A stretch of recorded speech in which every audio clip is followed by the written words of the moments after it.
গৌরী সীতারাম প্রেমানন্দে একবার হরি হরি বলো। বিদায় গৌরী সীতারাম প্রেমানন্দে একবার হরি হরি বলো। বিদায় গৌরী সীতারাম প্রেমানন্দে একবার হরি হরি বলো। চরণ আমার কোটি কোটি দণ্ডবত প্রণিপাত। শ্রীমান মহাপ্রভু বলেছেন,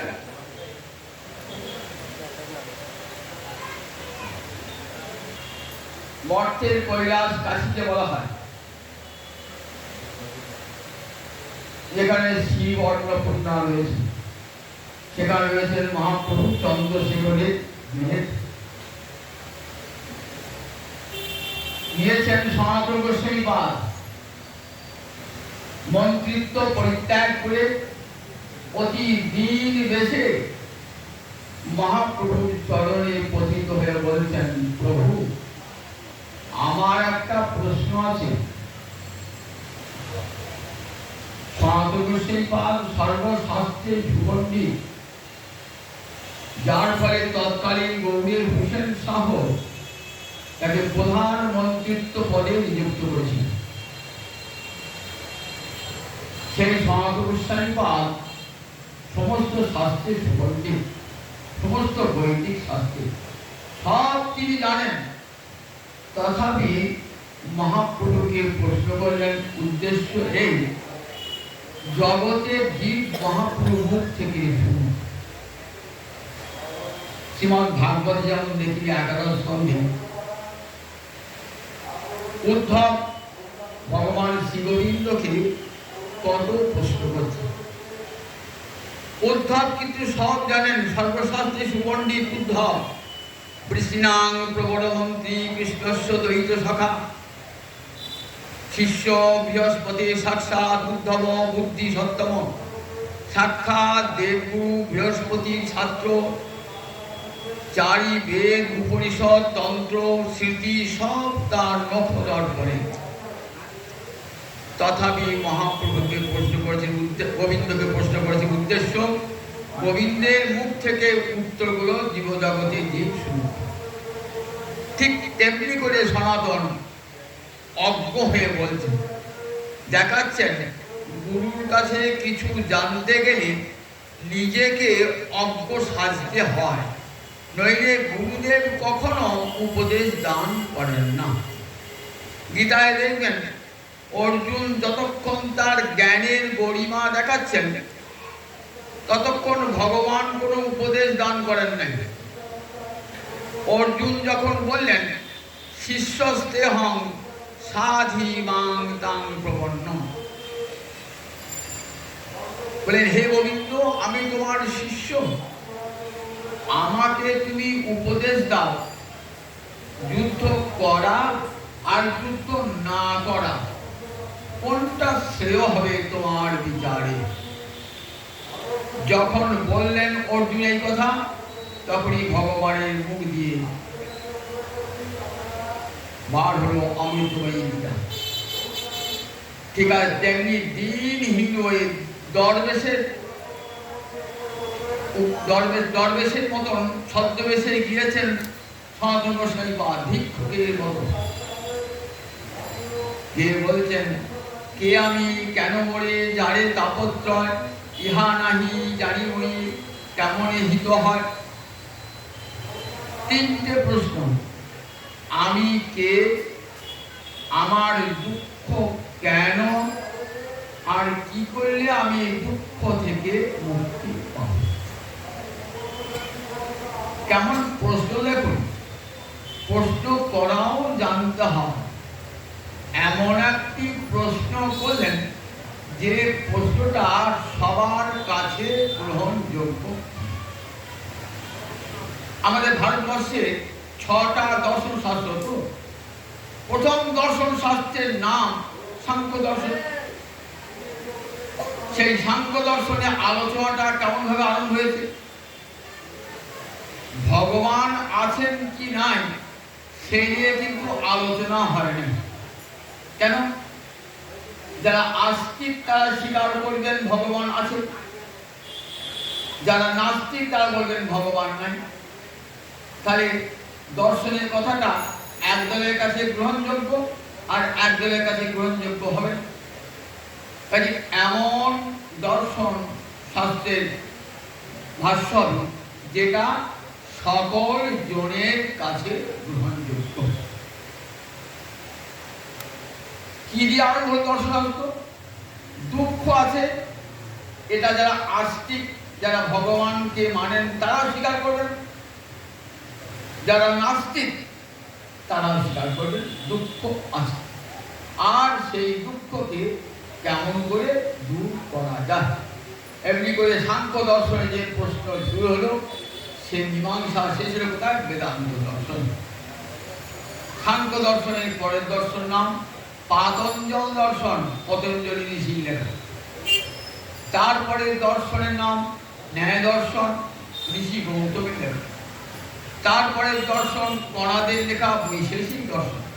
তারপর জৈমিনীর পূর্বমীমাংসা, তারপরে ব্যাসের উত্তর মীমাংসা বা বেদান্ত।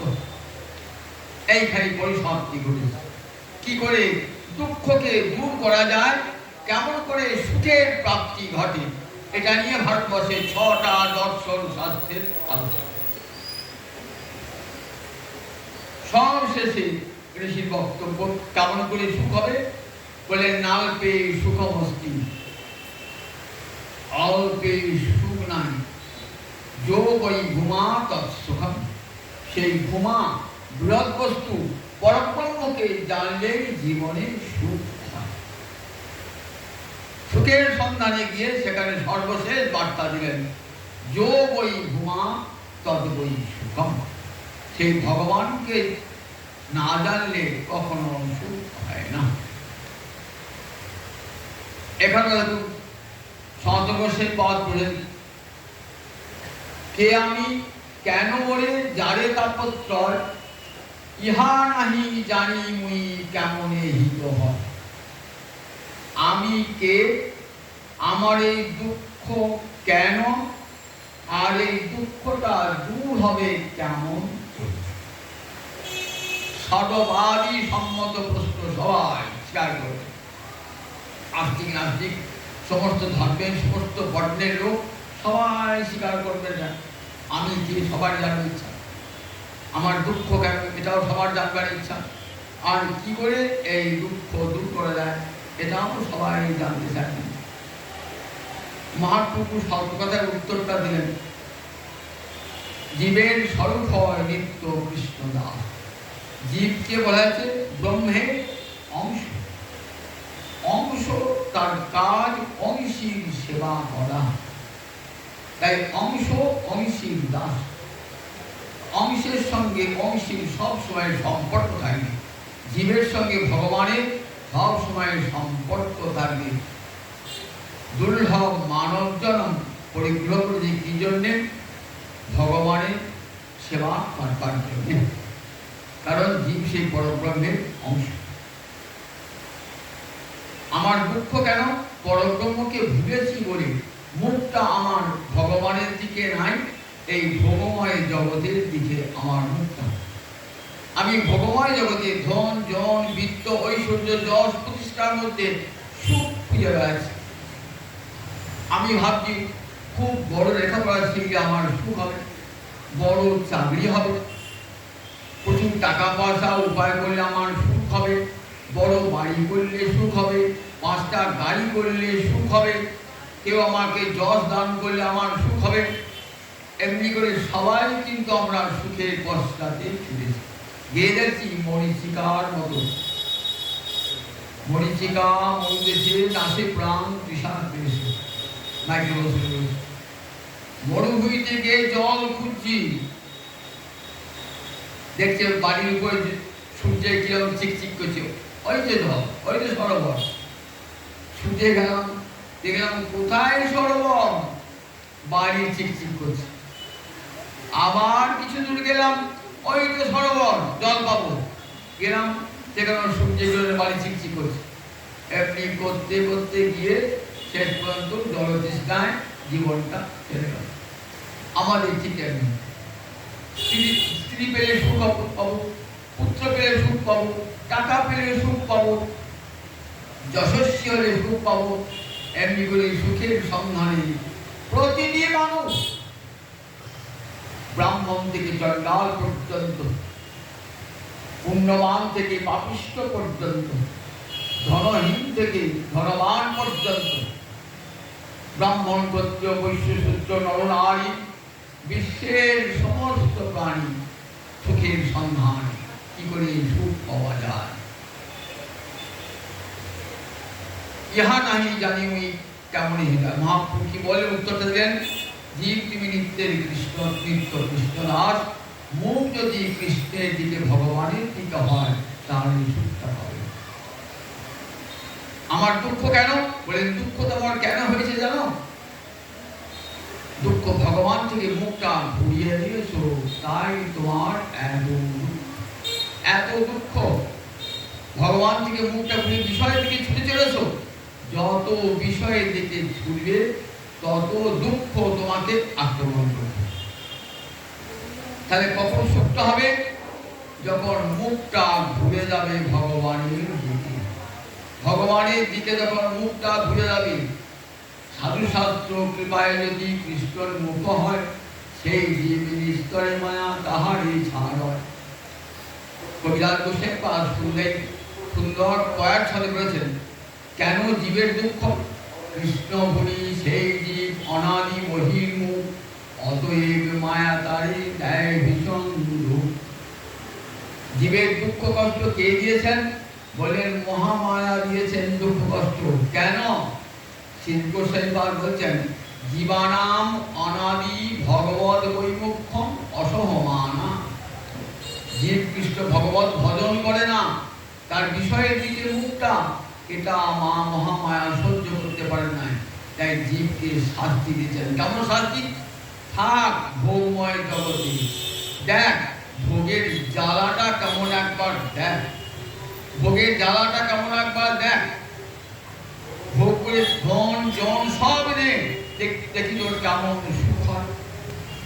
তাই দেখবেন আমাদের গীতা ভাগবত চণ্ডী সব শাস্ত্রের এক কথা, এক সুর, ভিন্ন ভিন্ন ভাবে সুর কিন্তু এক। শ্রীমৎ চণ্ডীতে মার্কণ্ডেয় পুরাণের অন্তর্গত 13টা অধ্যায়ের নাম চণ্ডী। মহাপুরাণ মার্কণ্ডেয় পুরাণ ব্যাসদেবের রচনা। যেমন শিবিকা মহাভারতের বিশ্ব পর্বের 8টি অধ্যায়, তেমনি চণ্ডীও মার্কণ্ডেয় পুরাণের 13টি অধ্যায়ের। গীতা যেমন সপ্তশতী, চণ্ডীও তেমনি সপ্তশতী। 700 শ্লোক গীতার মতো নাই, কিন্তু 700 মন্ত্র, যেমন দেবী বাস, এটা করে শ্লোক মন্ত্র ধরা যায়। এমনি করে 700 মন্ত্র রয়েছে সপ্তশতী চণ্ডী, সপ্তশতী গীতা। সেই চণ্ডী পুরাণে আমরা, চণ্ডীতে আমরা কি দেখি? মার্কণ্ডেয় পুরাণে কি দেখি? অন্যান্য পুরাণে বক্তাকে, একজন বক্তা একজন শ্রোতা। গীতার বক্তা ভগবান শ্রীকৃষ্ণ আর শ্রোতা অর্জুন। ভাগবতের বক্তা সুখদেব, মহারাজ পরীক্ষিত শ্রোতা। মহাভারতের বক্তা বৈশম্পায়ন ঋষি ব্যাস শিষ্য, জন্মেজয় শ্রোতা। কিন্তু চণ্ডীতে দেখি দুজন শ্রোতা, বক্তা একজন, দুজন শ্রোতা। কেন? দেখুন দেখাচ্ছেন যে একজন জ্ঞানান্বেষী আর একজন ভোগমুখী, দুজনের দুটো রূপ দেখাচ্ছে। একজন চাইছেন মুক্তি পথের সন্ধান আর একজন চাইছেন জগতের ভোগ। সুরথের রাজা আর সমাধি বৈশ্য, দুজন শ্রোতা। কে বলছেন? আর বক্তাকে মেধামণি। সুরথ রাজা দেশের রাজা নন। সারথিস মন্বন্তর কটা মনু আছে? 14টা মনু আছে। এক একটা মনুর শাসনকাল কত কাল বলেন দেখি? সত্য, ত্রেতা, দাপর, কলি, এমনি করে একটা চতুর্যুগ। একাত্তর চতুর্যুগ এক একটা মনু রাজত্ব, এক একটা মনু, একাত্তর চতুর্যুগ। সারথিস মন্বন্তর, অর্থাৎ মনুর নাম ছিল সারথিস। দ্বিতীয় বন্ধু, তিনিও একাত্তর চতুর্যুগ রাজত্ব করছেন। সেই সময় চৈত্র বংশে এক রাজা জন্মালেন, তার নাম সুরত রাজা।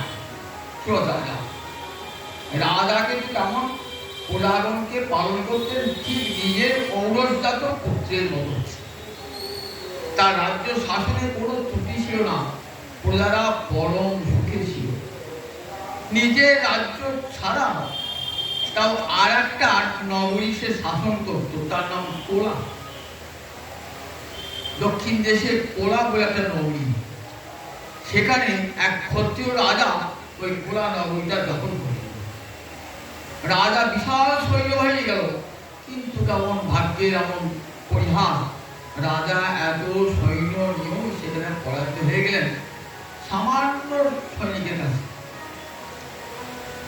কোলাটা চলে গেল, ফিরে এলেন নিজের রাজ্যে।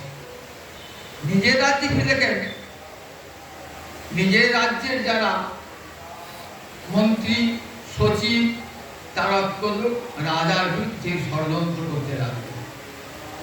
কি করে রাজাকে হটিয়ে রাজ সম্পদ দখল করা যায়, এমনি করে ধীরে ধীরে রাজাকে হিম শক্তি নানান চক্রান্তে রাজাকে জড়িয়ে রাজা কেমন করলে শেষকালে রাজার রাজ্য চলে গেল। সুরাজা ভাবলেন এইবার তো আমাকে মেরে ফেলবে।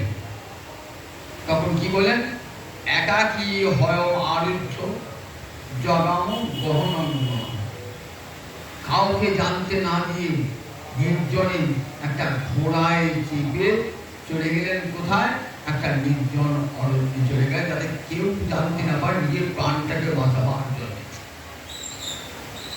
বনে গিয়ে ঘুরছেন, ঘুরতে ঘুরতে একটা দেখলেন একটা মুনি সুন্দর আশ্রম, প্রশান্ত সাপদা মুনি শিষ্য পশুপতি। সেখানে কত সাপদ বিভৎস প্রাণী রয়েছে, কিন্তু কি আশ্চর্য, মুনির তপস্যার এমন গুণ, সব হিংস্র পশুরা হিংসা ত্যাগ করে ঘুরে আছে। একটা বাঘ সিংহের কাছে একটা হরিণ, একটা শিয়াল, সেও ঘুরে ঘুরে বেড়াচ্ছে। মুনির তপস্যার পাওয়া নয়, বাঘের কাছে সিংহের কাছে হরিণ বেড়াতে পারে, কিন্তু মুনির তপস্যার এমন প্রভাব, সবার হিংসা ভরে রয়েছে, ঘুর ঘুর করছে, মনটা ভালো নয়। নিজের রাজ্য ছেড়ে দিয়ে এসছেন, কত টাকা জমিয়েছিলেন প্রজাদের মঙ্গলের জন্য, নিজের ভোগের জন্য, প্রজাদের মঙ্গলের জন্য। একটা রাজা হাতি ছিল, প্রিয় হাতি, ছেড়ে এসছেন। মনে ভাবছেন আমি যে এত অর্থ সঞ্চয় করে এলাম, মনে হয় অমাত্যেরা মন্ত্রীরা তার বৃথা অপব্যয় করবে, এই মনে মনে চিন্তা করছেন। আমার স্ত্রী পুত্রীরা কেমন আছে, তাদেরকে মেরে ফেললো নাকি, এই চিন্তা সব শুরু হয়েছে। আমার হাতিটা কেমন আছে, এমন সময় দেখছেন আর একটা লোক ঘুরঘুর করছে, খুব বিষণ্ণ মনে। রাজা ভাবছে এই বা কেন ঘুরঘুর করছে কেন ওখানে? বললেন, ও ভগবান আপনি কে? কিন্তু আগমন কারণ তুমি কেন ফিরে এসেছো? সমাধি নাম বৈশ্যহঙ্গ উৎপন্ন ধরি নাম, আমার নাম সমাধি বৈশ্য।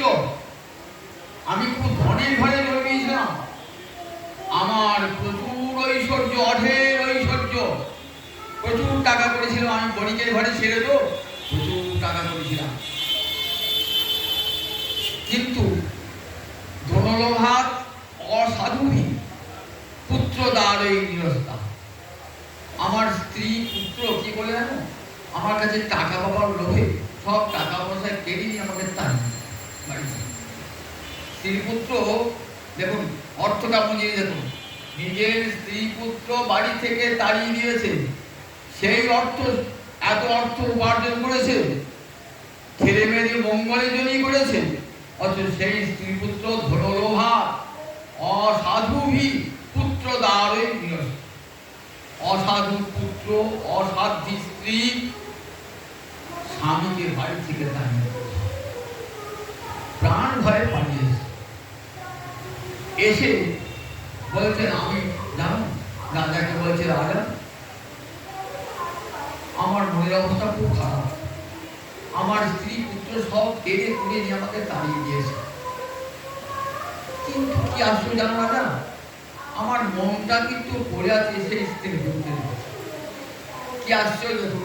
যে স্ত্রী যে পুত্র তার সব কেড়ে পুড়ে নিয়েছে, মনটা কিন্তু সেই স্ত্রী পুত্রের দিকে। মমতা কেমন দিয়ে দেখুন, মমতাটা কেমন দিয়ে দেখুন, সব কেড়ে পুড়ে নিয়েছে, তথাপি মনটা নিজের ছেলের প্রতি, নিজের স্ত্রীর প্রতি আকর্ষণ। ছেলেরা বাবা মা বৃদ্ধ হলে বৃদ্ধাশ্রমে দিয়ে আসে, তো বৃদ্ধাশ্রমে দিয়ে আসে, কিন্তু দেখো মা বাবা ছেলেকে ভুলতে পারে কি? বলে ভুলতে পারে না। ছেলেরাও ভুলে, কিন্তু মা বাবা ভুলতে পারে না। বাইরে চোখে না কাঁদবে, হৃদয়ে তারা কাঁদবে। যে ছেলেকে আমি মানুষ করলাম, ভরণ পোষণ করলাম, সেই ছেলে আমাকে বৃদ্ধাশ্রমে মিশিয়ে দিল। এমনই মমতা বলেছেন, যারা এত নিষ্ঠুর হয়ে আমাকে বাড়ি থেকে তাড়িয়ে দিল, আর তাদের জন্য আমার এত মমতা।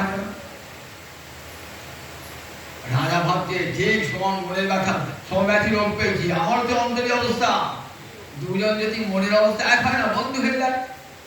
বলে আমার তো ঠিক অন্তরে সেই অবস্থা। দেখো আমি আমার স্ত্রী পুত্র কি করছি জানি না, যে প্রজাতিকে এত ভালোবাসতাম, যে মনকে আমার থেকে ভালোবাসতাম, তারা আমাদের ষড়যন্ত্র করে তাড়িয়ে দিল। দুজনায় সমান ব্যথার ব্যথী, বন্ধু হয়ে। তা চলো কেন আমার হচ্ছে? তোমার যেমন মমতা, আমার তেমন মমতা। মমতা কৃষ্ণ চিত্র, আমরা দুজনই আমাদের মমতা। তাকে জিজ্ঞাসা করে, চলো ওই মুনিকে জিজ্ঞাসা করবো, চলো মুনি কাছে। দুজনায় এলেন, মুনিবরকে দণ্ডবত প্রণাম করছে। কি জন্য এসেছো? মুনি জিজ্ঞাসা করছেন। মুনিবর, আমি ছিলাম রাজা, আর ইনি একজন সমাধি বৈশ্য, কণিকের ছেলে। আমার কাছে কি জন্য এসেছো? বলেন, শুনুন মুনিবর, আমি তো রাজা, আমার বিরাট বিশাল রাজত্ব ছিল, ঐশ্বর্য ছিল, কত প্রজাকে আমি সুখে পালন করেছি। কিন্তু সে রাজ্যের প্রজা আবার রাজ্যের অমাত্য মন্ত্রীরা ষড়যন্ত্র করে আমাকে রাজ্য থেকে তাড়িয়ে দিয়েছে, কিন্তু তাদের জন্য আমার মনটা পড়ে রয়েছে। আবার ওই সমাধি বৈশ্য, এর ঠিক মনের অবস্থা আমারই মতো। ওর অনেক ধন ঐশ্বর্য ছিল, ওর স্ত্রী পুত্র সব কেড়ে নিয়ে তাড়িয়ে দিয়েছে। যারা তাড়িয়ে দিয়েছে আমাদেরকে ভালোবাসার বাড়ি থেকে, তাদের জন্যে মনটা আমাদের ভুল আছে। কেন হয় এটা ঋষিবর? আমরা তো কারণ খুঁজে পাচ্ছি না। আমরা তো বুদ্ধিমান, আমাদের অনেক বুদ্ধি আছে, জ্ঞান আছে, তথাপি অবিবেকী ব্যক্তির মতন আমাদের কেন এমন মমতা হল? আমরা জ্ঞানী, পড়াশোনা করেছি, জ্ঞানী, তথাপি আমাদের মমতা আছে। আচ্ছা, যারা আমাকে ভালোবাসে না, তাড়িয়ে দিয়েছে, তাদের কথা মনে রাখবো কেন? কিন্তু আশ্চর্য, কিছুটি আমাদের মন তাদের প্রতি নিষ্ঠুর হতে পারছে না। এর কারণ ঋষি বাবারা একটু হেসে বলছেন, দেখো তোমরা বলছো জ্ঞানী, বিষয়ের দোষ দেখেছো তো, তা বিষয় ভোগ করে না এমন কোন প্রাণী জগতে আছে? জগতে কি ভাবছি আমি, মানুষ আমরা একটু বিষয় ভোগ করি? নর্দমার যে কীটটা, সেও বিষয় ভোগ করে। বনের গুহায় যে প্রাণীরা থাকে, সেও বিষয় ভোগ করে। গাছের ডালে যে পাখিটা থাকে, সেও বিষয় ভোগ করে। দেখবে গাছের ডালে পাখিটারও কেমন মমতা, সেও খাবার নিয়ে এসে নিজের ছেলেকে খাওয়াচ্ছে, নিজের সন্তানকে খাওয়াচ্ছে। কুকুর দেখো রয়েছে, সেও তার নিজের বাচ্চাকে নিজের স্তনদুগ্ধ পান করাচ্ছে। রাজা, এই মমতা শুধু মানুষের নয়, সমস্ত প্রাণীর এই মমতা। দেখো সমস্ত প্রাণী, মানুষের সঙ্গে প্রাণীদের একটাই তফাৎ। অন্যান্য প্রাণীর কি তফাৎ? আহার নিদ্রা ভয় মৈথুনঞ্চ সামান্য এতৎ পশুবি নরানাং ধর্ম অধিক বিশেষস্তেষাং ধর্মেণ হীনা পশুবি সমান। দেখো পশু পাখি আর মানুষ একই, চারটে গুণ আহার ক্ষুধা পেলে মানুষ খায়, পশু পাখি খায়। ক্লান্তি এলে পশু পাখি ঘুমায়, মানুষও ঘুমায়। শত্রু দেখলে ভয় পায় মানুষ, পশু পাখি ভয় পায়। পশু পাখি মানুষ যেমন দাঁড় পরিগ্রহ করে সংসার বিস্তার করে, পশু পাখিও করে। কিন্তু একটা নাই মনুষ্যদের প্রাণী পশু, কি নাই? বললেন ধর্মে নহিনা, বললেন ধর্ম অধিক বেশ। একমাত্র মানুষের ধর্মবোধ আছে, মানুষ ভগবানকে ভজন করে, আর পশু পাখি ভগবানকে ভজন করতে পারে না। তাই যে মানুষকে ভজনা, যে ভগবানকে ভজনা করে না, ধর্মে নহিনা, পশুই সমান, সে পশুর সমান। যে ভগবানকে ভজে না, সে পশুর সমান। তবে দেখো রাজা সবারই আছে দৃষ্ট দোষ, বিষয় বিষয়ের দোষ আমরা দেখেও সেই বিষয়ে আমরা বলব। কি জন্য হয়, কেন হয় জানো? মহামায়া প্রভাবে, মহামায়ার প্রভাবে, মহামায়ার মায়া মনে সারা জগৎ বিস্তার। কামি বৈষ্ণবী শক্তি অনন্ত বিদ্যা বিশ্বস্য বীজং পরমাসি মায়া সম্মোহিতং দেবী সমস্ত বেদা তন্ময়ী প্রসন্না ভূমি মুক্তি হেতু। ঋষিরা স্তব করছে, তং হি বৈষ্ণবী শক্তি, তুমি বিষ্ণু শক্তি মহামায়া,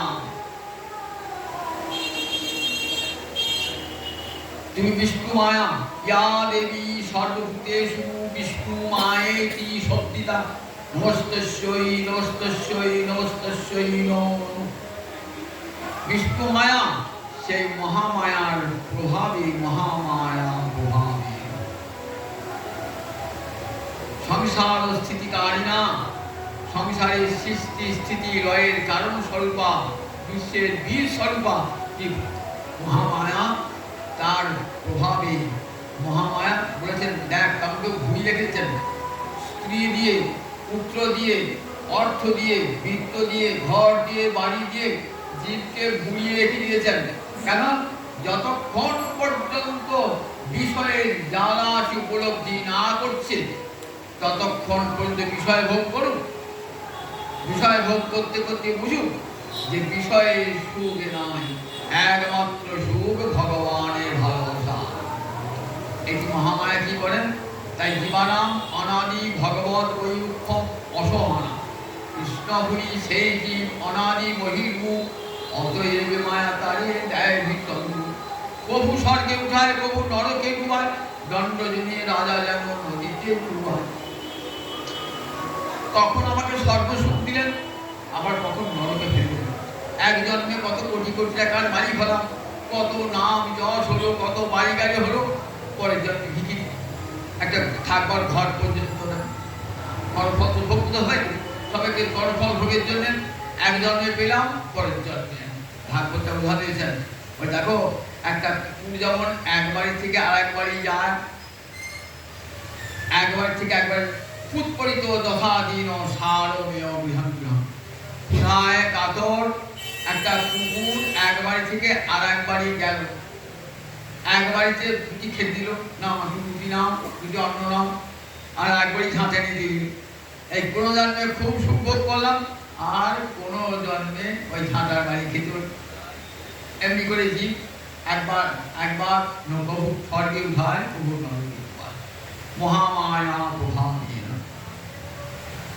তখন কাশা মহামায়া, তখন জিজ্ঞাসা করছেন সেই মহামায়াকে জানো? সেই মহামায়াকে বলেন নাত্র বিস্ময় কার্য যোগ নিদ্রা জগৎপতি হরেশ চৈত্য দয়া দয়া সংকট যতীন্দ্র জ্ঞানী নাম বিচেতাংশী দেবী ভগবতী হিসা বলাদাকৃষ্য মহায় মহামায়া হয়েছে।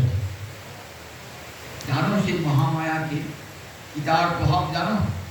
বলেন ভগবান শ্রীহরি যোগ নিদ্রা, ভগবান শ্রীহরির শক্তি, তিনি তার ভয়ঙ্কর শক্তি। দৈবিচ্ছেষা গুণময়ী মম মায়া দূরত্বা, অনন্ত শক্তি। তং হি বৈষ্ণবী শক্তি অনন্ত বিদ্যা, ভয়ঙ্কর শক্তি তার, অনন্ত শক্তি রূপিণী।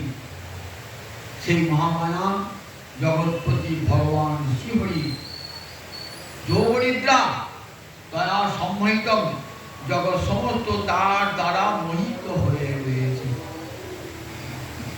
জ্ঞানী নাম, যে যতই জ্ঞানী বলুন, যে মহামায়ার ফাঁদে সবাইকে করতে হয়। জ্ঞানী নাম কি চেতাংশ, জ্ঞানীর চিত্তকে বলপূর্বক আকর্ষণ করে বিষয়ে ডুবিয়ে দেয়, বিষয়ে ডুবিয়ে দেয়। দেখে না কত বড় বড় জ্ঞানী বিষয়ের জন্য কত খারাপ কাজ করে। কি করে করে? তার তো জ্ঞান বুদ্ধি আছে যে আমি এত এই খারাপ কাজটা করবো কেন? বহু লোকের টাকা চুরি করি, বহু লোকের টাকা মেনে জানে পাপ, তবুও করছে, তবুও করে। গীতাতে অর্জুন জিজ্ঞাসা করছে, আমি পাপ করতে চাই না, কে যেন আমাকে জোর করে পাপ করান। দেখেছেন? তাহলে মহামায়ার এমন প্রভাব। জ্ঞানী নাম কি চেতাংশী, বহু জ্ঞানী বংশের আমরা দেখি ওরে বাবা খুব খারাপ কাজ করে বিশ্বাস। জ্ঞানী নাম কি চেতাংশী দেবী ভগবতী অনাথ আকৃষ্ট বলপূর্বক আকর্ষণ করে মোহগ্রস্ত করে দেয়, মোহগ্রস্ত করে দেয়। তারাও সংসারে ডুবে থাকি, ভোগ সুখে ডুবে থাকে। এই ভোগ সুখ করতে করতে একজন চৈতন্য আসে যে ভোগের সুখ নাই, নাল্পে সুখমস্তি যোগই ভুমা তদ্বৈ সুখম, তখন জীবের মুখটা ঘুরে যায়। মহামায়ের কাছে জীবকে ভালোবাসেন তো। একটা ছেলে পড়াশোনা করে না, মা কি করে না, তুই পড়বি না, দিন রাত্রি খেলবি, দিন রাত্রি দুষ্টিমি করবি, ঠিক আছে আজ তোর খাওয়া বারণ, আর এই ঘরে পুরো লাগিয়ে দিলাম খেলবি। মা কি চান? সেটা আমার না খেয়ে বলুন, মা চান, মা ছেলে ভালো চান, মঙ্গল চান তো, মা থাকতে পারেন না। তেমনি মহামায়া মা তো জগৎ জননী, জীব ভগবানকে ভজনা করে না, ভোগ সুখে মা তো আলা নেই, তার দুঃখ দেখ, ভোগ দেখ, ভোগ দিলাম, ছেড়ে দিলাম, সংসার দিলাম, দেখ ঘর দিলাম, বাড়ি দিলাম, টাকা দিলাম, সব দিলাম, দেখ তুই সুখ পেয়েছি? সুখ নাই। সুখ কখনো বিষয়ে সুখ হয় না, বিষয়ে কখনো সুখ হয় না। তখনই জিজ্ঞাসা করছেন আসা মহামায়া, সেই মহামায়ার স্বরূপ কি? বলে সা নিত্যা। কখন উৎপন্ন, কি উৎপন্ন? বললেন দেখো ভগবানের জন্ম মৃত্যু নাই, তেমনি ভগবতীরও জন্ম মৃত্যু নাই। গীতায় ভগবান বলছেন না, জন্ম কর্ম চমে দিব্যম এবং যোগ একটি তত্ত্ব তত্ত্বাদেহং পুনর্জন্ম নৈতি মামেতি। আমার জন্ম নাই, কিন্তু তথাপি আমি জন্মাই, নররূপে অবতীর্ণ হই। আমার কর্ম নাই, তবু আমি কর্ম করি। এই মহামায়া বলে দেখো, বলেন তারও জন্ম মৃত্যু নাই, তাই তিনি উৎপত্তির নিত্যা। কখন আমি দেবানাং কার্য সিদ্ধার্থ, দেবগণের কার্যসিদ্ধি করবার জন্য যখন তিনি আবির্ভূত, তখন বলা হয় মহামায়া আবির্ভূত হয়েছে। তিনি নিত্যা, তার স্বরূপ জগন্মূর্তি, এই গোটা জগৎ দেখি তার মূর্তি, সারা জগন্ময় রয়েছেন তিনি, সা জগন্মূর্তি সা নিত্যা। বলে এই সৃষ্টি স্থিতি লয় তার কর্ম। বললেন সেই সৃষ্টি স্থিতি লয় তার কর্ম, ভগবান শিবরী শক্তি তিনি। দেখো তিনি বহুবার দেবগুণের কার্যসিদ্ধির জন্য আবির্ভূত হয়েছেন। আমি তোমাকে সংক্ষেপে কিন্তু একবার আবির্ভূত হয়েছিল শোনাই তোমাকে। প্রলয়কালে কি হয়? প্রলয়কালে কখন হয় বলুন?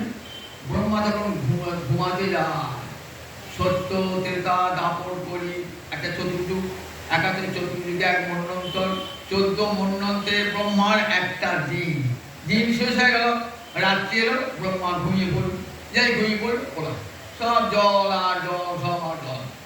তখন ভগবান কি বলেন?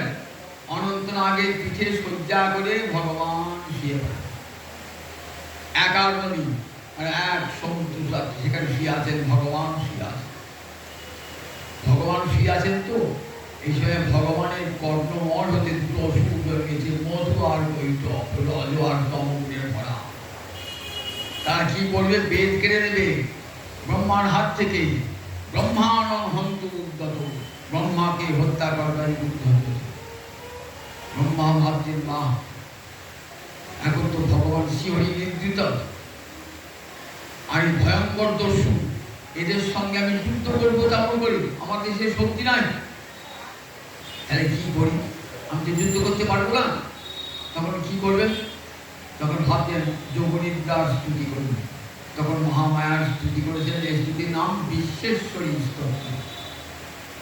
বললেন মা তুমি সাহা, তুমি সধা, তুমি বসৎকার, তুমি উদাত্ত অনুদাত্ত সরিতে স্বর বেদে, তুমি প্রণব, তুমি গায়ত্রী, তুমি অর্ধমাত্রা যে বিন্দু তাও তুমি জগতে মা, তুমি মহা মহাস্বরূপিণী, তুমি মহা মেধা, তুমি লক্ষ্মী, তুমি সরস্বতী, তুমি সব মা, তুমি জগন্মাতা। এইগুলি মহামায়ের স্তব করলেন। অপূর্ব স্তব দেখবেন চণ্ডীদের। এই স্তবটির নাম বিশ্বেশ্বরী স্তোত্র, যেখানে ব্রহ্মা মা মহামায়াকে স্তব করেছে। তুমি হরির নেত্র, সমস্ত ইন্দ্রিয়তে সরে দাও, ভগবানকে জাগাও, জগৎ স্বামী, জগতের প্রভু গোবিন্দকে জাগাও।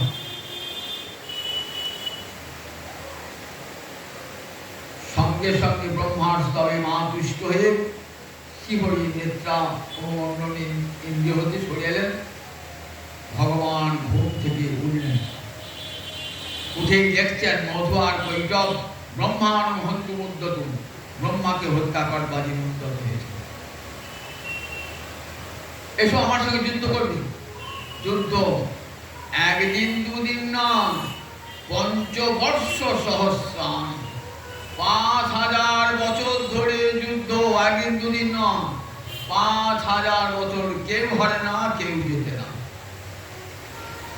মহামায়া এবার কি কাজ? মোহগ্রস্ত করতে হবে তো, মোহগ্রস্ত করতে হবে তো। এদিকে ওই রাজার তমগ্রীর অধিপতি মধুয়ার কৈটবকে তখন কি করলেন? মা মোহগ্রস্ত করে দিলেন ওই মধুয়ার কৈটব। বলছেন গোবিন্দকে, বাহ তুই তো ভালো যুদ্ধ করতে পারো দেখি, তখন যুদ্ধ আমি তো তুষ্ট হয়েছি, বর্ষাও বর্ষাও। বলেন বর দেবে? আচ্ছা এই বর দাও, তোমরা দুজন আমার হাতে বদ্ধ হও, উভয় বদ্ধ হবে না, আমার হাতে বদ্ধ। বর তো প্রস্তুত। বলে বেশ বেশ ঠিক আছে, আমরা দুজন বদ্ধ হব, কিন্তু নযত্র উর্বী শরীরের অপরিজ্ঞতা। পৃথিবীতে যেখানে জল নাই সেইখানে কিন্তু আমাদেরকে হত্যা করতে হবে। সব জলভাষ্য তো, যেখানে জল নাই সেখানে হত্যা করতে হবে। বলে ঠিক আছে। তখন নিজের উপদেশে নিয়ে এলেন মধুয়ার কৈটবকে, সুদর্শন চক্র দিয়ে মধুয়ার কৈটবকে হত্যা করে। সেই মধুয়ার কৈটবের মেঘ দিয়ে পৃথিবী সৃষ্টি হয়েছিল, নাম পৃথিবীর নাম মেদিনী হয়ে গেল। মানে এই একবার আবির্ভূত হয়েছিলেন, আর একবার কখন আবির্ভূত হলেন? এই যে চণ্ডীর প্রথম চরিত্র। মধ্যম চরিত্রে কি দেখি? মধ্যম মহিষাসুর কি করেছে? দেবরাজ ইন্দ্রকে স্বর্গ থেকে চ্যুত করেছে, দেবতাগণকে তাড়িয়ে দিয়েছে। দেবতারা এখানে থেকে মর্তে মানুষের ঘুরে ঘুরে বেড়াচ্ছে। মহিষাসুর স্বর্গ দখল করেছে। মহিষের মতো আকৃতি ছিল বলে নাম মহিষাস, স্বর্গ দখল করেছে। দেবতারা ভয় দিতে পারছে না, তার এত শক্তি। দেবতারা তো ব্রহ্মার পরে সে জয়ী হয়েছে, ব্রহ্মা তাকে বর দিয়েছে, সে ব্রহ্মার পরে সে অমর বর পেয়েছে। সে বলছে দেখো আমি নারীকে গ্রাহ্য করি না, নারী ছাড়া আমার কেউ যেন হত্যা করে না, নারীকে ধরতে অবধি আনেন নাই। গোবিন্দ কারণ বর, ব্রহ্মা কারণ বরটা বোধহয় কৌশল রেখে দিয়েছে। তখন গেলেন তাকে সৃষ্টিকর্তা ব্রহ্মার কাছে। ব্রহ্মা বলে চলো গোবিন্দের কাছে যায় আর মহাদেবের কাছে যায়। কৈলাসে গেলেন, বৈকুণ্ঠে গেলেন, নিজেদের দুঃখের কাহিনী সব বর্ণনা করলেন। যত্রে স গৌরধ্বজ, যেখানে ঈশ্বর মানে মহাদেব আর গৌরধ্বজ মানে গোবিন্দ। চলো গোবিন্দ শুনছেন, মহাদেবও শুনছেন। শুনতে শুনতে দেবতাদের কষ্ট আর মহিষাসুরে অত্যাচার শুনতে শুনতে কি হলো? বিষ্ণু খুব কুপিত হলেন। যেই গোবিন্দ কুপিত হলেন, মুখ থেকে একটা ভয়ঙ্কর তেজ বার হল। শিবের মুখ থেকে তেজ বার হল, ব্রহ্মার মুখ থেকে তেজ বার হল, ইন্দ্র কন্যাদি সব দেবতার মুখ থেকে তেজ, সব তেজ এমন বিশাল পর্বতের মতো এক বিশাল আকৃতি ধারণ, বিশাল আকৃতি ধারণ। সব সব দেবতারা নিজের যে অস্ত্র থেকে একটা অস্ত্র দিলেন। হিমালয় তাকে দিলেন সিংহ, দেবরাজ ইন্দ্র তাকে দিলেন ঘণ্টা, এমনি করে এক একজন গোবিন্দ দিলেন তার সুদর্শন চক্রকে একটা চক্র, শিব দিলেন তার সুর থেকে একটা সুর, এমনি করে সব দেবতারা অস্ত্র শস্ত্রে সাজিয়ে দিলেন। ভয়ঙ্কর রূপ ধারণ করে মা মহামায়া চলেছেন হুঙ্কার করতে করতে। মহিষাসুর এসেছেন, জানছে আমাকে তো ও আর সামান্য নারী কি করবে আমাকে, জানেন না নারী হাতি তার মত। ভয়ঙ্কর যুদ্ধ চলল, 100 বছর ধরে যুদ্ধ, 100 বছর ধরে যুদ্ধ চলল মহিষাসুরের সঙ্গে। মহিষাসুর কতবার কত রূপ ধারণ করছে, আর মা মহামায়া সমস্ত অসুর সৈন্যগণকে হত্যা করতে করতে শেষকালে মহিষাসুরের পিঠে চলে গর্দেশে আমল করে চেপে ধরলেন, মহিষাসুরকে হত্যা করলেন। মহিষাসুরকে হত্যা করার পর সমস্ত দেবতারা স্তব করলেন মা মহামায়া, মা তুমি সকলের আরতি হরণ করো মা, আমরা বলো মা এই কথা দাও, যখনই কেউ আর বিপদে পড়বে তখন তোমাকে ডাকলেই যেন তুমি সাড়া দিও। বলেন কথা, যখনই তোমরা বিপদে পড়বে আরতিতে আমাকে ডাকবে, সর্বস্বার্থী হরে দেবী নারায়ণ নমস্তে, নারায়ণ প্রিয়াদ সর্বস্বার্থী হরে দেবী নারায়ণ নমস্তে। এই বলে মহামায়া অন্তর্ধান করে। মহামায়া অন্তর্ধান এবার শুম্ভ নৃসিংহ এরা ভয়ঙ্কর দুভাই, ভয়ঙ্কর বড় দৈত্য, এরা ব্রহ্মার কাছে বর পেয়েছেন। নারী ছাড়া আর কারো তারা বলতে হবে না, নারীকে গাছের মধ্যে আনেন নাই। বিন্দ পর্বতে এসে তপস্যা করছে ঋষি, বিন্দ পর্বতে মা এসেছেন, সেখানে এসে বিন্দ পর্বতে অপূর্ব সুন্দরী মা এসেছেন। সোমবার শুম্ভ আটাকে দুধ পাঠাচ্ছে, শুম্ভর খবর দিচ্ছে যে আপনারা সবই অধিকার করছেন, এই সুন্দরী অন্যদিকে পান নাই, বলে নিয়ে এসে যাও। এক একে সব দুধ পাঠাচ্ছে, শুম্ভর জন্য এলো, এক একে সব এলো, রক্ত বীজ এলো। মা মহামায়া বলে আমরা একটা দেখো, আমি একটা প্রতিজ্ঞা করেছি। কি প্রতিজ্ঞা করেছি না, আমার সঙ্গে আমাকে যুদ্ধ করে যে হারাতে পারবে আমি তাকে প্রতিনিধিত্ব করব। তুমি তাকে সামান্য রকম পারবে আমাদের শুম্ভের সঙ্গে যুদ্ধ করতে? বলে আমি তো প্রতিজ্ঞাটা করেছি। প্রতিজ্ঞা করে ধূম্রর সঙ্গে ধূম্রকে একবার শেষ করলেন।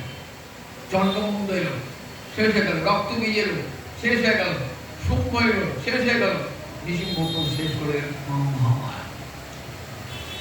শুম্ভ নৃসিংহ অত্যাচারে দেবতারা স্তব করছেন ভগবান। তখন আবার মা ভগবতী মহামায়া আবির্ভূত হলেন। এই তিনটি মহামায়ার আবির্ভাবের কাহিনী শুনিয়ে বলছেন, ছোট রাজা তাম উঠেহি পরমেশ্বরী, সেই পরমেশ্বরী শরণাগত হও, তাহলে রাজা তুমি আবার তোমার রাজ্য ফিরে পাবে, তোমার বাঞ্ছিত বর তুমি পাবে। তখন তারা কি করলেন, সেই মেধামণির কথা শুনে একটি নদীর তীরে গিয়ে মায়ের মৃন্ময়ী মূর্তি নির্মাণ করলেন। মায়ের মৃন্ময়ী নির্মাণ করে সুরত রাজা আর সমাধি বৈশ্য 3টি বৎসর ধরে সেবা করলেন মায়ের। নিজের অঙ্গের রক্ত, কোন পশু বলিদান করেন নাই, নিজের গায়ের রক্ত দিয়ে আত্মসমর্পণ করে মায়ের চরণে আত্মনিবেদন করেন। মা দেখা দিলেন, বলেন কি চাও? বললেন সুর রাজা বিষয় ভোগ যায় না। সুর রাজা বললেন আমি চাই আবার আমার হারানো রাজ্য ফিরে দিই, আবার পরজন্মে আমি এমন রাজ্য চাই যে রাজ্য কেউ কেড়ে নিতে পারবে না। মা মহামায়া হাসছে, বলতে আপনি বিষয় ভোগের তৃষ্ণা যায় না, তো ঠিক আছে তোকে বিষয় দেবো, যা অল্পকালের মধ্যেই আবার তুই রাজ্য ফিরে পাবি। আর পরজন্মে বৈবস্বত মন্বন্তর, এখন চলছে মন্বন্তর, বৈবস্বত মন্বন্তর, এরপরে যে মনু আসবেন সেই মন্বন্তরে তুমি অষ্টম মনু হবে, তোমার নাম হবে শ্রাবণী। তুমি সূর্যের পুত্রের জন্ম হবে, শ্রাবণী মনু হবে। এক মন্বন্তর ধরে তুমি রাজ্য ভোগ করবে, সে রাজ্য তোমার কেউ কেড়ে নিতে পারবে না। রাজা তো খুব খুশি, রাজা রাজ্য ফিরে পাবেন। আবার অষ্টম মনে হবে, এরপরে যে মন্বন্তর না, কে মনে হবে? এই সূর্যপুত্র, এই সুরত রাজা, এই মনে হবে অষ্টম মন্বন্তরে মনে হয়ে সাবর্ণী মনে হয়ে জন্ম হবে। আর সমাজ বৈশ্য বলেন, মা আমার খুব হয়েছে, আর আমার বিষয়ে রোগ নাই, আমি আর বিষয় চাই না, আমাকে তুমি মুক্তির পথ দেখিয়ে দাও। আমাকে তুমি কোন পথে গেলে আমার মুক্তি লাভ হবে সেই পথ তুমি লিখে দাও। সমাধি জ্ঞান অনুভবী, আমাকে সেই জ্ঞান দাও যে জ্ঞানের দ্বারা আমি মুক্তি লাভ করব। আদ্যাস্তোত্র আছে ব্রহ্মজামলে। আদ্যাস্তোত্রে কি বলেছে? সুখদা মোক্ষদা দেবী বিষ্ণু ভক্তি প্রদায়িনী। মায়ের তিনটে রূপ, তিনি সুখ দান করেন, মুক্তি দান করেন, কৃষ্ণ প্রেম দান করেন। সুখ দান করলেন কাকে? এই বৈশ্বিক সুখ দান করলেন কাকে? সুরত রাজাকে। মুক্তি দান করলেন কাকে? সমাধি বৈশ্যকে। আর ব্রজে কাত্যায়নী পড়া, ব্রজে রয়েছেন কাত্যায়নী মুক্তিধরী মা মহামায়া রয়েছেন। কুরুক্ষেত্রে ভদ্রকালী, ব্রজে কাত্যায়নী পড়া। মা কাত্যায়নী বৃন্দাবনকে দেখবে সবাই, বৃন্দাবনে মা কাত্যায়নী চমৎকার সেবা হয়, কাত্যায়নী সেবা। দেখবেন ভাগবতের বর্ণনা আছে, ব্রজের নন্দব্রজ কুমারিকা, নন্দব্রজের কুমারীগণ হেমন্তকালে 1 মাস ধরে কাত্যায়নী ব্রত করেছিল। সেই ব্রতের উদ্দেশ্য কি ছিল? যে নন্দগোপষ্টম প্রতিজ্ঞে মুক্তি। কাত্যায়নী মহাযোগিনী মহাধীশ্বরী,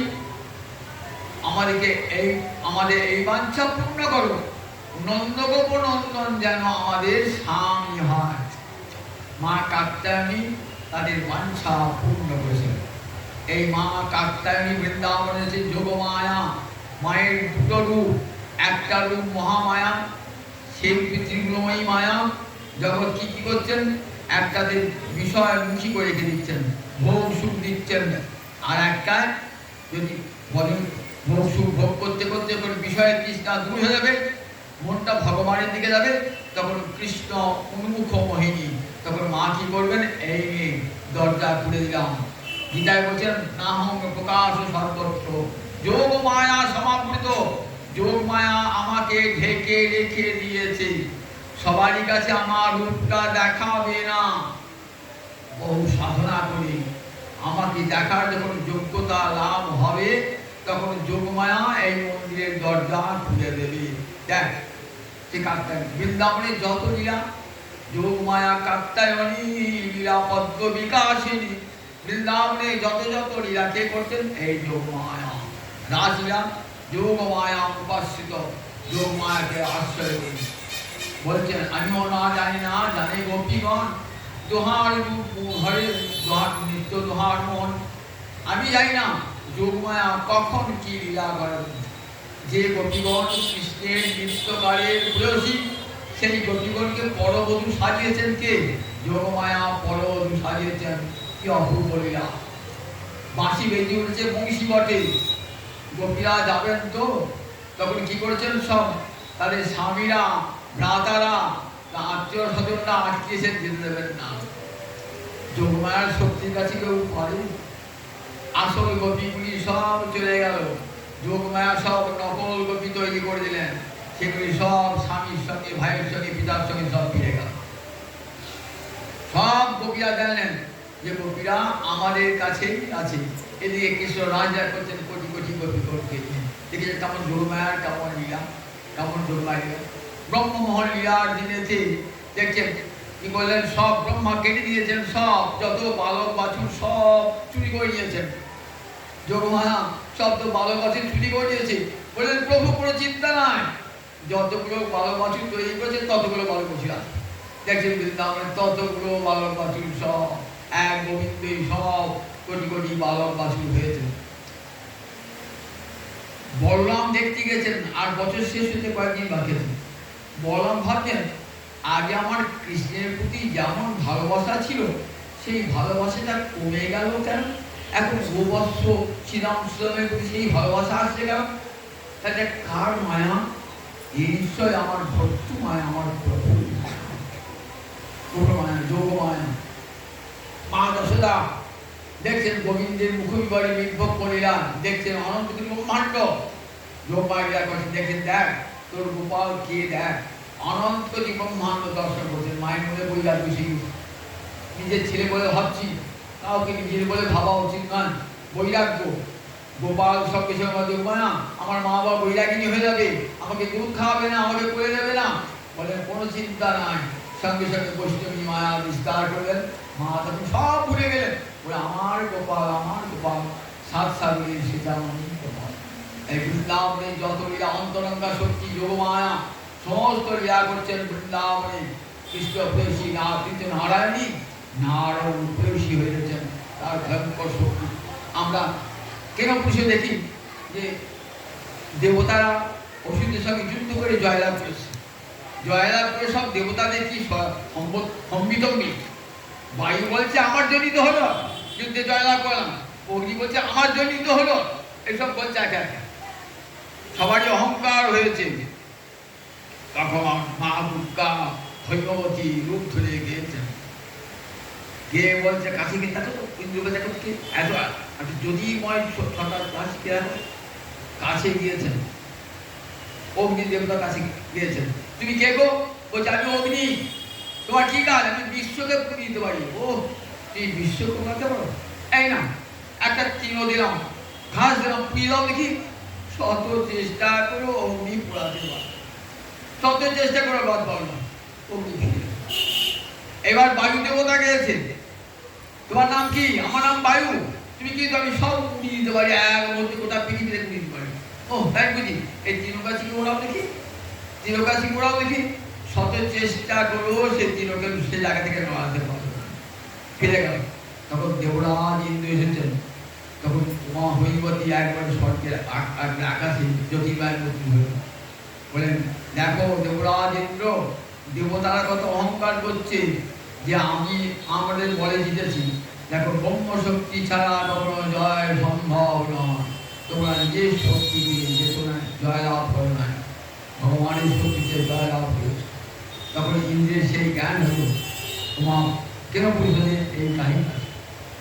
তারপরে দেখতে হয় যে সুখদা মুখা দেবী বিষ্ণু ভক্তি প্রদায়ী, মা বিপাশার বলে সুখ পাওয়া যাবে, সংসারে সুখের পান সেটাও হবেন।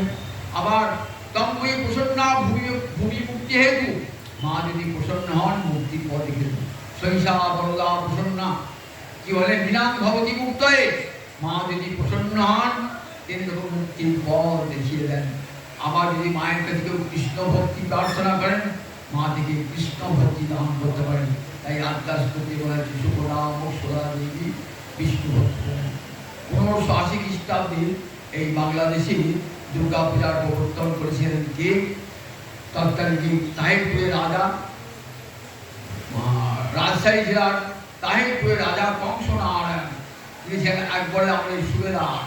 তিনি চেয়েছিলেন যে একটা মহাযজ্ঞ করুন, বিরাট সুবেদার তো বহু টাকা পয়সা আছে। রমেশ শাস্ত্রী তার পুরোহিত ডাকলেন, পুরোহিত মশাই দেখে দেন কি যজ্ঞ করলে হয়। পুরোহিত মশাই বলেন দেখুন রাজস্ব বা বাজপেয় যজ্ঞ এগুলো রাজা ছাড়া কেউ করতে পারে না। আবার অশ্বমেধ গমের যজ্ঞ এগুলো অপরিকারে নিষিদ্ধ। তাহলে কি করা যায়? আর সে তো ক্ষত্রিয়ের কাজ, আপনি তা করবেন কেন? বললেন তাহলে কি করা যায়? তা বলে মহা শরৎকালে বলে মহামায়ার পূজা করুন, মহাপূজা করুন। এটাও যজ্ঞের সমান। এই পূজা করুন, চতুর্বর্গ ফল লাভ করবে। সুরত রাজা এবং সমাধি বৈশ্য এই মায়ের উপাসনা করে মুক্তি লাভ করেছে, আবার স্বর্গ লাভ করেছে, স্বর্গ অপবর্গ সব পাওয়া যাবে। তখন এই কংস নারায়ণ তখনকার দিনে 8.5 লক্ষ টাকা, বুঝে আজকে 1580 আর এটা 1900 কত 1925, তাহলে সেই গত 500 বছর আগে 8.5 লক্ষ টাকা দিয়ে মায়ের বঙ্গদেশে মায়ের পূজা করেছেন। অকাল বোধন কেন? শরৎকালের সব দেবদেবীরা ঘুমিয়ে আছে এই সময়। আর যে বিষ্ণু স্বয়ং একাদশী আরম্ভ হয়ে গেছে, শয়ন থেকে উত্থান পর্যন্ত এই 4 মাস সপ্তাহে দেবতারা শুয়ে আছেন। এই মাকে জাগাতে হয়, শরৎকালের পূজায় বোধন হয়। আর আসল পূজা নিয়ে কখন সুরদাতে সমাধি বৈশ্য চৈত্র মাসের শুক্লপক্ষের অষ্টমী তিথিতে মা পূজা করেছিলেন এই মা দুর্গা, সেইটি আসল পূজা বাসু পূজা। আর শরৎকাল চৈত্র মাসে বোধন নাই সেজন্য, আর এই শরৎকালে মাকে জাগাতে হয়, এই বোধন হয়। এই প্রথম লাহিড়পুর রাজা কংস নারায়ণ আজ থেকে প্রায় 500 বছর আগে এই বঙ্গদেশে মহামায়ার পূজা প্রতিষ্ঠান করেছিলেন, তাই অকাল বোধন হয়। আগামী আজ পঞ্চমী দিন আগামীকাল থেকে ষষ্ঠী মায়ের বোধন হবে। আনন্দময়ী আগমনী আনন্দে গিয়েছে দেশ ছেড়ে, সারা আনন্দ হয়ে গেছে। মা তো এসেছে আনন্দ দান করতে। মায়ের কাছে সবাই প্রার্থনা করুন, মা কৃপা করো মা, সর্বসাধ্য হরে দেবী নারায়ণ নমস্তে, সর্বমঙ্গল মঙ্গলে শিবে সর্বার্থ সাধিকে, শরণ্যে ত্রম্বকে গৌরী নারায়ণী নমস্তে, সৃষ্টিবিনাশানাং শক্তিভূতে সনাতনী গুণাশ্রয়ে গুণময়ী নারায়ণী নমস্তুতে। হে নারায়ণী, সকলের আরতি হরণ করো, মানুষের আরতি হরণ করো, দুঃখ বেদনা দূর করে দাও মা। তুমি করুণাময়ী, মায়ের মতন এমন স্নেহময়ী জগতার কেউ নাই মা। তুমি জগন্মাতা, জগৎ জননী, তোমার কাছে প্রার্থনা, জীবের সমস্ত জীবের সংসারে দেশে সমস্ত অমঙ্গল দূর করে দাও, সমস্ত জীব যাতে সুখে থাকি, এই আশীর্বাদ করো মা। তোমার চরণে কোটি কোটি প্রণাম জানাই। জয় জয় জয় জয়।